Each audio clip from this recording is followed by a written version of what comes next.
సంజయ్ గారు నీ సొంత డిపార్ట్మెంట్ కనీసం సోయిండి మాట్లాడుతుండ్రా లేదా మీరు?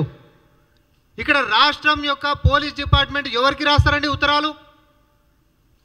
కరస్పాండెన్స్ ఎవరి మధ్యలో జరుగుతుంది?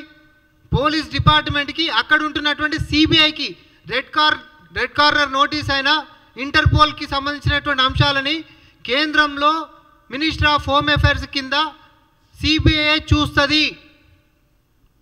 అంటే మార్చిలో పారిపోయినటువంటి ఆ ఇద్దరిని ఇప్పటిదాకా కూడా రెడ్ కార్నర్ నోటీస్ ఆర్ ఇంటర్పోల్లో పెట్టినటువంటి సిబిఐ ఏదైతే నీ మంత్రిత్వ శాఖ కింద ఉందో ఎందుకోసం వాళ్ళని తీసుకొచ్చే ప్రయత్నాలు చేస్తలేరు, ఎందుకోసం మా యొక్క విజ్ఞప్తులని బేఖాతరు చేస్తారో బండి సంజయ్ గారు ప్రజల ముందుకు వచ్చి జవాబు చెప్పాలి. నువ్వేమో సిబిఐకి ఇవ్వాలంటున్నావు. 10 నెలల సంది పెండింగ్ పెట్టినోడే సిబిఐ వాడు.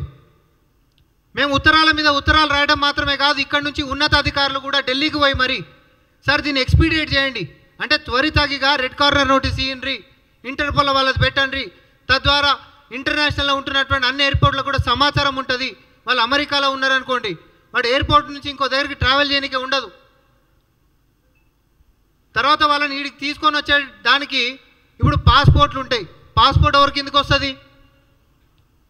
మినిస్ట్రీ ఆఫ్ ఎక్స్టర్నల్ అఫైర్స్, అది కేంద్రమే కదా. ఎక్స్ట్రాడిషన్ కూడా అడిగినాం. ఎక్స్ట్రాడిషన్ అంటే ఏంటిది? మాకు అప్పచెప్పాలి అనేటటువంటిది, పలానా దేశం నుండి మాకు అప్పచెప్పాలనేటటువంటి అంశాన్ని కూడా మనం అడిగినాం.